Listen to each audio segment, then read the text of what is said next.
অনেক অনেক বছর আগে দূর কোনো রাজ্যে ছিল এক ছোট্ট গ্রাম, নাম গন্ধার। গন্ধার গ্রামে বাস করত এক বুদ্ধিমতী মেয়ে, যার নাম ছিল চন্দ্রলেখা। তার চোখ ছিল গভীর রাতের মতো, আর মন ছিল আকাশের মতো বিস্তৃত। সে ছিল গ্রামের সবার আদরের, কারণ সে শুধু সুন্দরী নয়, হৃদয়ও ছিল সোনার মতো।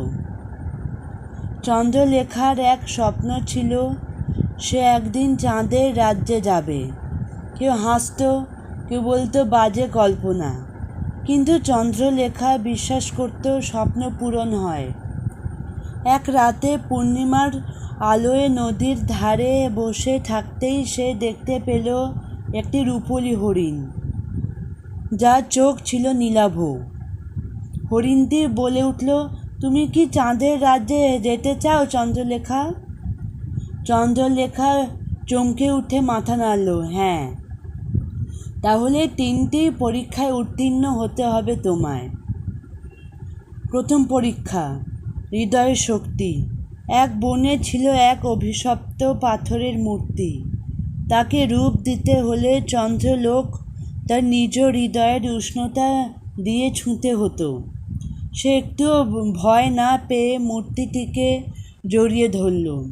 মূর্তি ভেঙে একজন যুবক হয়ে উঠল। সে ছিল চাঁদের রাজপুত্র, অভিশপ্ত। দ্বিতীয় পরীক্ষা, সত্যের আলো। এক গুহায় 3টি আলো, কিন্তু কেবল একটি সত্যের।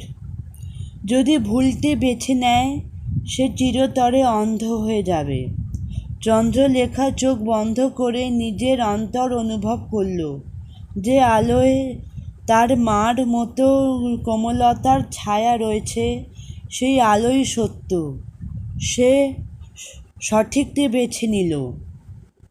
তৃতীয় পরীক্ষা, আত্মত্যাগ।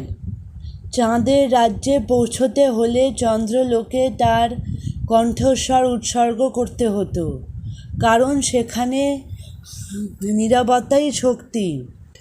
সে দ্বিধা করল না, নিজের কণ্ঠ ছেড়ে দিল এক সাদা পাথরের উপর। আর তখনই এক বিস্ময় ঘটল। চাঁদের দেবতা উপস্থিত হয়ে বললেন, চন্দ্রলেখা, তোমার সাহস, প্রেম আর আত্মত্যাগই সত্যিকারের রানীর পরিচয়।